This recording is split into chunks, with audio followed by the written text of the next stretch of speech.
Lección del profeta Oseas. Esto dice el Señor: en medio de mi tribulación se levantarán con presteza para convertirse a mí y dirán: venid y volvámonos al Señor, porque Él nos ha cautivado y Él también nos libertará. Él nos ha herido y Él mismo nos curará. Nos devolverá la vida después de 2 días. Al tercer día nos resucitará y viviremos en su presencia. Conoceremos al Señor y le seguiremos para conocerle mejor. Está a punto de llegar como la aurora y vendrá en efecto a nosotros como la lluvia de otoño y la primavera sobre la tierra. ¿Qué es lo que podré yo hacer contigo, oh Efraín? ¿Qué haré contigo, oh Judá? Vuestra misericordia es como una nube matinal y cual rocío de la madrugada que luego desaparece. Por esto, por medio de mis profetas, los he reprendido, y con las palabras de mi boca les he acarreado la muerte. Así tu condenación aparecerá clara como la luz, porque la misericordia es lo que yo quiero y no el sacrificio, y el conocimiento de Dios más bien que los holocaustos. Lección del Éxodo. En aquellos días dijo el Señor a Moisés y a Aarón en la tierra de Egipto: este mes para vosotros, el principio de los meses, será el primero del año. Hablad a todos los hijos de Israel y decidles: el día 10 de este mes, tome cada cual un cordero por cada familia y por cada casa, y si en alguna no fuese tanto el número de individuos que baste para comer el cordero, tomará de su vecino inmediato a su casa aquel número de personas que necesite para comerlo.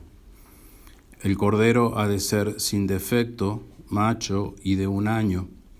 Podéis, guardando el mismo rito, tomar en su lugar un cabrito. Lo reservaréis hasta el día 14 de este mes, en el cual por la tarde le inmolará toda la multitud de los hijos de Israel. Y tomarán de su sangre y rociarán con ella los 2 postes y el dintel de las casas en que lo comerán. Las carnes las comerá aquella noche asadas al fuego, y panes ácimos o sin levadura con lechugas silvestres. Nada de él comeréis crudo ni cocido en agua, sino solamente asado al fuego. Comeréis también la cabeza con sus patas e intestinos. No quedará nada de él para la mañana siguiente. Si sobrare alguna cosa, la quemaréis al fuego.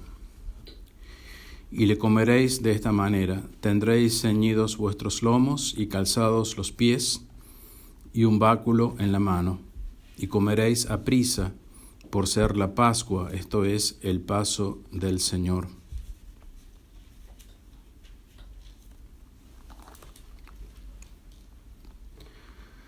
Pasión de nuestro Señor Jesucristo según San Juan.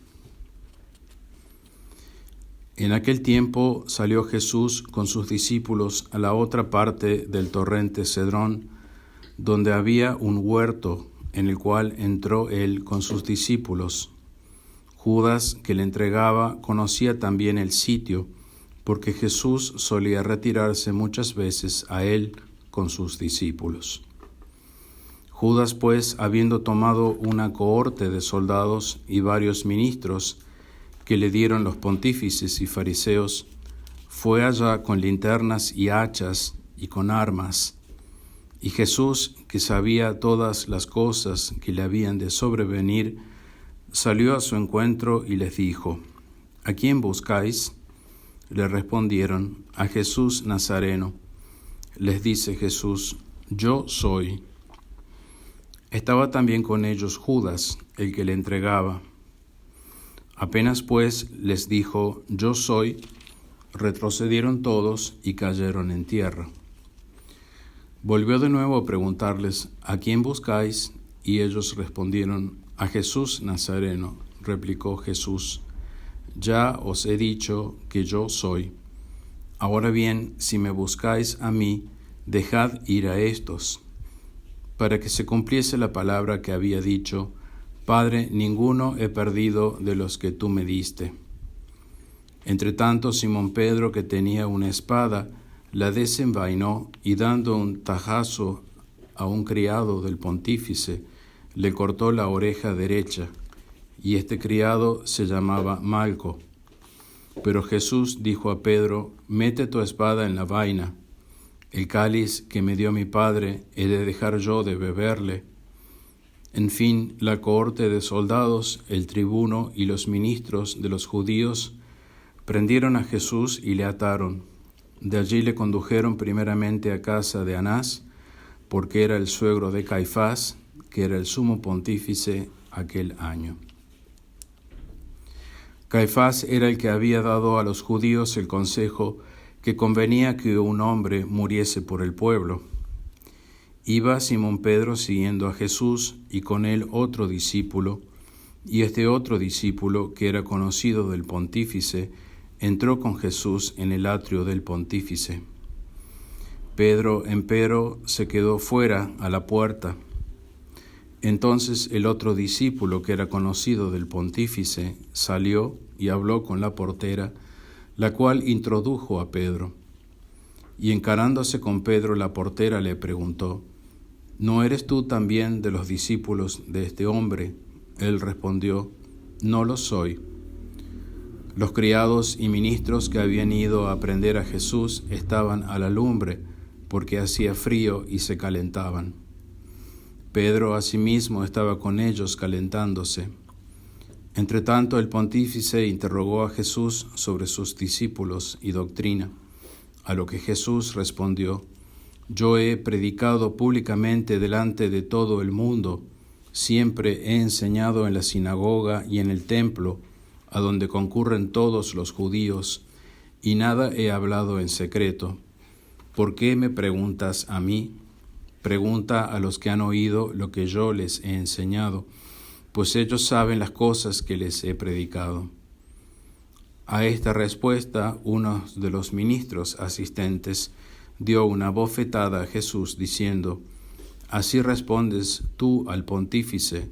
Le replicó Jesús, si yo he hablado mal, prueba lo malo que he dicho, y si he hablado bien, ¿por qué me hieres?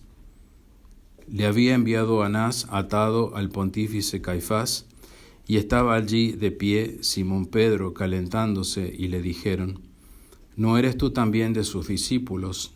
Él lo negó, diciendo, no lo soy. Le dice uno de los criados del pontífice, pariente de aquel cuya oreja había cortado Pedro, pues que no te vi yo en el huerto con él. Y Pedro negó otra vez, y al punto cantó el gallo. Llevaron después a Jesús desde la casa de Caifás al pretorio.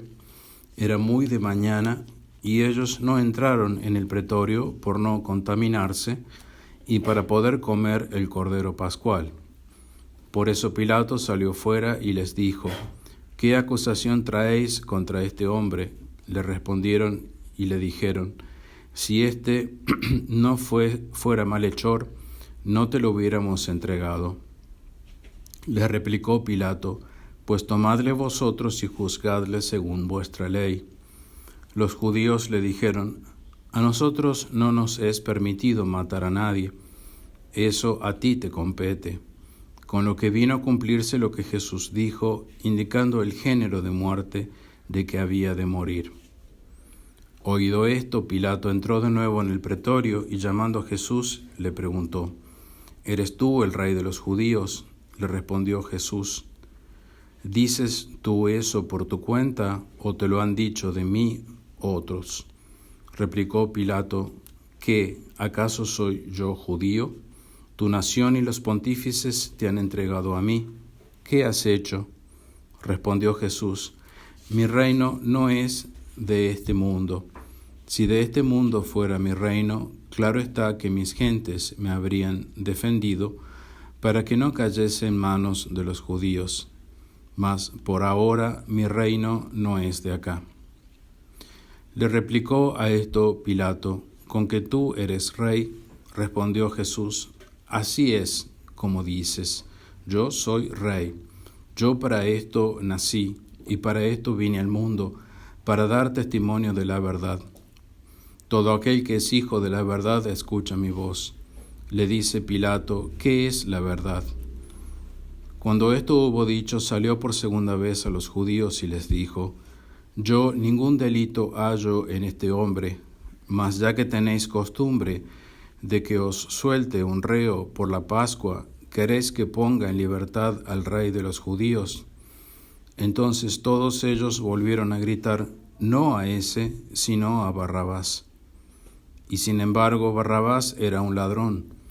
Tomó pues Pilato a Jesús y mandó azotarle, y los soldados formaron una corona de espinas entretejidas, y se la pusieron sobre su cabeza, y le vistieron un manto de púrpura, y se le acercaban y le decían, Salve, oh Rey de los judíos, y le daban de bofetadas.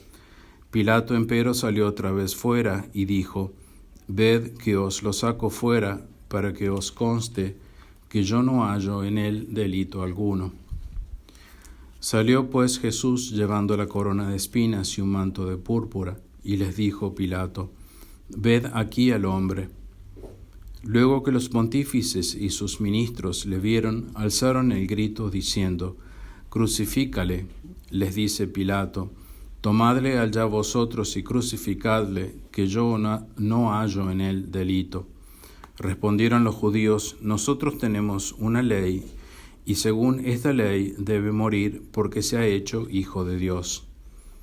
Cuando Pilato oyó esta acusación, se llenó más de temor. Y volviendo a entrar en el pretorio, dijo a Jesús, ¿de dónde eres tú? Mas Jesús no le respondió palabra. Por lo que Pilato le dice, ¿a mí no me hablas? ¿No sabes que tengo poder para crucificarte y para soltarte? Respondió Jesús, no tendrías poder alguno sobre mí si no te hubiera sido dado de arriba. Por tanto, el que a ti me ha entregado, mayor pecado tiene. Desde aquel punto, Pilato procuraba libertarle, pero los judíos gritaban diciendo, si lo sueltas a ese, no eres amigo de César, porque todo aquel que se hace rey se declara contra el César. Pilato, al oír estas palabras, sacó a Jesús fuera y se sentó en su tribunal en el lugar llamado Litóstrotos y en hebreo Gábata. Era entonces el día de la preparación de la Pascua, cerca del mediodía, y dijo a los judíos, ahí tenéis a vuestro rey. Ellos empero gritaban, quítale de en medio, crucifícale. Les dice Pilato, a vuestro rey he de crucificar. Respondieron los pontífices, no tenemos más rey que el César. Entonces se le entregó para que le crucificasen. Apoderándose pues de Jesús, y lo sacaron afuera, y llevando él mismo a cuestas su cruz, fue caminando hacia el sitio llamado Calvario, y en hebreo Gólgota, donde le crucificaron, y con él a otros dos, uno a cada lado, quedando Jesús en medio. Y Pilato escribió en título y lo puso sobre la cruz, y la inscripción decía, Jesús Nazareno, Rey de los Judíos. Y muchos de los judíos leyeron este título, porque estaba cerca de la ciudad, el lugar en donde crucificaron a Jesús. Y el título estaba escrito en hebreo, en griego y en latín. Y decían a Pilato los pontífices de los judíos, no escribas Rey de los judíos, sino que él dijo, Rey soy de los judíos. Respondió Pilato, lo escrito está. Los soldados, después de haber crucificado a Jesús, tomaron sus vestidos, de que hicieron 4 partes, una para cada soldado, y la túnica, la cual era sin costura, y de un solo tejido de arriba abajo. Por lo que dijeron entre sí, no la dividamos, mas echemos suerte para ver de quién será. Con lo que se cumplió la escritura que dice, repartieron entre sí mis vestidos y sortearon mi túnica. Y esto es lo que hicieron los soldados. Y estaban junto a la cruz de Jesús su madre María, mujer de Cleofás, y María Magdalena. Y como vio Jesús a su madre y el discípulo que él amaba, el cual estaba allí, dice a su madre: Mujer, ahí tienes a tu hijo. Después dice al discípulo: Ahí tienes a tu madre. Y desde aquella hora el discípulo la acogió en su casa. Después de esto, sabiendo Jesús que todas las cosas estaban a punto de ser cumplidas, para que se cumpliese la Escritura, dijo: Tengo sed. Había allí un vaso lleno de vinagre. Los soldados, pues, empapando una esponja y sujetándola a una caña de hisopo, la aplicaron a su boca. Jesús, luego que gustó el vinagre, dijo: Todo está consumado, e inclinando la cabeza, entregó su espíritu. Como era día de preparación para la Pascua, para que los cuerpos no quedasen en la cruz el sábado, que cabalmente era un sábado solemne, suplicaron los judíos a Pilato que se les quebrasen las piernas a los crucificados y los quitasen de allí. Vinieron pues los soldados y quebraron las piernas del primero y las del otro que había sido crucificado con él. Mas al llegar a Jesús, como le vieron ya muerto, no le quebraron las piernas, sino que uno de los soldados le abrió el costado con su lanza, y al instante salió sangre y agua. Quien lo vio es el que lo asegura, y su testimonio es verdadero. Y él sabe que dice la verdad, y la atestigua para que vosotros también creáis.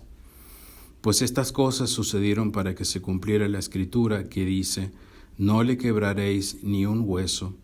Y también el otro lugar de la Escritura que dice: Pondrán los ojos en aquel a quien traspasaron. Después de esto, José, natural de Arimatea, que era discípulo de Jesús, aunque a ocultas por miedo de los judíos, pidió licencia a Pilato para recoger el cuerpo de Jesús, y Pilato se lo permitió. Se llegó pues y se llevó el cuerpo de Jesús. Vino también Nicodemo, aquel que en otra ocasión había ido de noche a entrevistarse con Jesús, y trajo consigo una confección como de 100 libras de mirra y áloe. Tomaron pues el cuerpo de Jesús y lo envolvieron en lienzos rociados con aromas, como los judíos acostumbraban sepultar. Había en el lugar donde fue crucificado un huerto, y en el huerto un sepulcro nuevo, donde hasta entonces ninguno había sido sepultado. Como era la víspera del sábado de los judíos y el sepulcro estaba cerca, pusieron allí a Jesús. Pueden tomar asiento.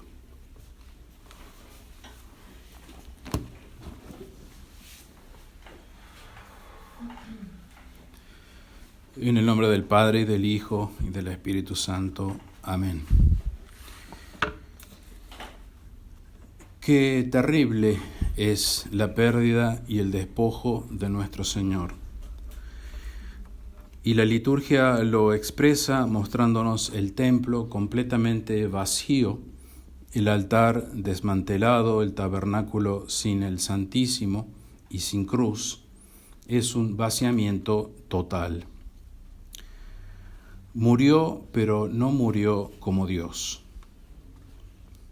La muerte de un ser humano se produce por la desgarradora separación del cuerpo y del alma.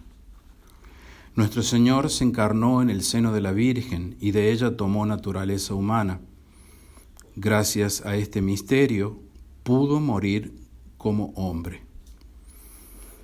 Pero hay algo excepcional en este singular ser humano, y es que su persona no es humana, sino divina. La unión que se produjo en la encarnación se llama unión hipostática, esto es, la unión en su persona divina de la naturaleza divina con la naturaleza humana. Esta unión de naturalezas en la persona divina de nuestro Señor Jesucristo es eternamente inescindible. No se deshace, no se pueden separar ni por la muerte. Para nosotros la muerte es separación, el alma deja el cuerpo a la deriva y éste toma la forma cadavérica. Ya dejó de ser un cuerpo humano y se transformó inmediatamente en un cadáver. El cuerpo muerto de nuestro Señor Jesús jamás fue un cadáver. Y la razón es que su persona divina permaneció en él por la inescindibilidad de la unión hipostática, como ya dijimos, que jamás puede separarse una naturaleza de la otra. Para remarcar y tener siempre bien en claro, la persona de nuestro Señor Jesucristo es divina. No existe una persona humana de nuestro Señor Jesucristo. ¿Y por qué? Porque lo que hace que un ser sea una persona es su ser propio. Así, el ser propio de nuestro Señor Jesucristo es divino. Luego, su persona es divina. El ser propio de un ángel es el ser angélico. Luego, su persona es angelical. Y el ser propio de un ser humano es el ser humano. Luego, su persona es humana. Persona divina en la naturaleza divina, persona angelical en la naturaleza angelical y persona humana en la naturaleza humana. Pero aclaramos, no es la naturaleza lo que hace que un ser sea persona, sino su ser propio, como dijimos. Si fuera la naturaleza lo que hace que un ser sea persona, entonces nuestro Señor Jesús, al tener dos naturalezas, la divina y la humana, tendría dos personas, una divina y una humana. Y esto es una tremenda herejía. Tiene dos naturalezas, pero tiene solo una persona. De esta verdad de nuestro Señor colegimos que lo que hace que un ser sea persona es su propio ser, como ya dijimos, y no su naturaleza propia. Nuestro Señor Jesús es una persona divina y no una persona humana, solo tiene una persona y esta es divina. Porque si la naturaleza fuera el medio por el que un ser es constituido en persona, entonces en la Santísima Trinidad tendríamos 4 personas en vez de 3. Y esto va en contra de lo revelado por Dios. Porque además de la persona del Padre, la persona del Hijo y la persona del Espíritu Santo, que sabemos que constituyen la Santísima Trinidad, la misma naturaleza divina en la Santísima Trinidad sería constituida en sí misma en una persona, y habría entonces una persona más, la cuarta. Que esto, como dijimos, va en contra de lo revelado. Luego, lo que constituye en persona no es la naturaleza propia, sino el ser propio. A una persona divina le constituye su ser divino. Y lo que distingue a cada persona de la Santísima Trinidad es la manera como cada una de ellas procede del origen o fuente de su ser propio. Dicho más simplemente, su relación al origen o su procedencia del origen. La fuente u origen del ser es el Padre. Él tiene el ser como quien da el ser. En cambio, el Hijo y el Espíritu Santo, las otras 2 personas, tienen el ser como quien recibe el ser. El Padre da, las otras 2 personas reciben. Luego, no es lo mismo el que da que el que recibe. Y esto es una distinción. Esto distingue al Hijo y al Espíritu Santo del Padre. El Padre da, el Hijo y el Espíritu Santo reciben. Ahora bien, el Padre da el ser como ingénito, es decir, que no puede nacer. Y el Hijo recibe el ser como generado o engendrado, y como es el único, es el unigénito del Padre. El Espíritu Santo, al igual que el Hijo, también recibe el ser del Padre, pero como expirado o como soplo de amor puro del Padre y del Hijo que se aman mutuamente. Entonces, estamos hablando de dos maneras de recibir el ser, una como unigénito y otra como expirado o soplo. Y esto hace a la distinción entre el Padre, el Hijo y el Espíritu Santo. Luego, las tres personas se distinguen en cuanto a la manera de relacionarse con el ser en su origen o fuente, como está explicado. Captar los misterios de Dios supera el intelecto creado, abarcarlos es imposible, ni aún en el cielo lo abarcaremos, porque Dios es infinito, el Ser Supremo, que da el ser a todas las cosas que son y existen, y por eso son y existen, y por eso Dios es la causa de todo lo que es y existe. Entonces nuestro Señor Jesús, como persona divina, está unido a su cuerpo muerto, porque como ya dijimos, por la encarnación, las dos naturalezas son inescindibles. Por esta razón, su cuerpo no es cadáver. Y como una persona sin alma no podría ser, junto a la divinidad está también su alma. Es decir, en el cuerpo muerto de nuestro Señor Jesucristo está presente la divinidad, porque no puede escindirse la divinidad de la naturaleza humana, y también su alma, porque por ser persona, el alma tiene que, y persona completa, el alma tiene que estar también presente. Por eso, en la Santa Misa, por concomitancia real, como dijimos ayer, está todo el cuerpo y toda la sangre y la divinidad y el alma en la comunión. Por el efecto de la unión hipostática en la encarnación, que es, como dijimos, eternamente inescindible, la divinidad de nuestro Señor sigue permaneciendo en ese cuerpo, sin sangre, muerto en la cruz y sepultado en el sepulcro. La divinidad sepultada en el sepulcro junto con el cuerpo muerto de nuestro Señor Jesucristo. El alma sepultada en el sepulcro junto con el cuerpo muerto de nuestro Señor Jesucristo. También un misterio, porque la unión de las naturalezas humanas y divinas es un misterio, la encarnación, y por ese misterio de la encarnación es que la divinidad está presente en la muerte física de nuestro Señor Jesucristo.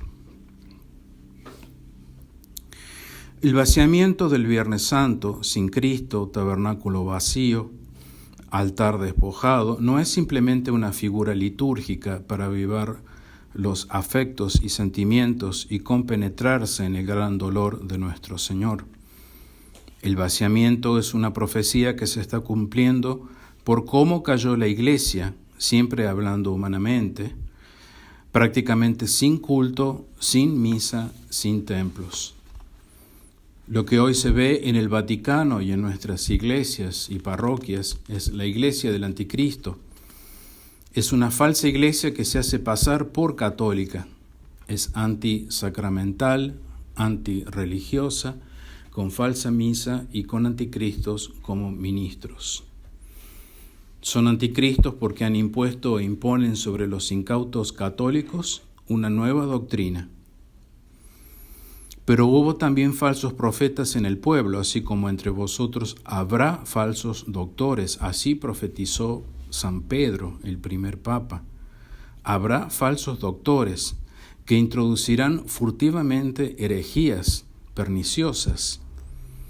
¿Qué más claro que este texto de San Pedro, que describe la introducción de herejías perniciosas? por el Vaticano II o por estos falsos doctores. Y llegando a renegar del Señor que los rescató, atraerán sobre ellos una pronta ruina. Finaliza el versículo 2 Pedro 2:1. Es clarísimo. El Vaticano II presenta una nueva concepción de Dios y de la religión de Cristo. El engaño fue y sigue siendo total y muy sutil. El vaciamiento del Viernes Santo es profético y actual porque es lo que estamos viviendo. Nadie puede negar ese vaciamiento. Y como bien explicamos ayer, la fórmula de consagración de la falsa misa de Pablo VI o misa nueva no consagra porque no especifica el derramamiento de sangre de nuestro Señor. Por eso no es sacrificio, por eso no es misa. Y esto fue hecho a propósito, como bien dijimos ayer. Pues bien se sabe que necesitamos de la verdadera Santa Misa para dar el sacrificio de nuestro Señor, que es el mayor acto de culto rendido a Dios, al omnipotente Señor y dueño de la vida y de la muerte.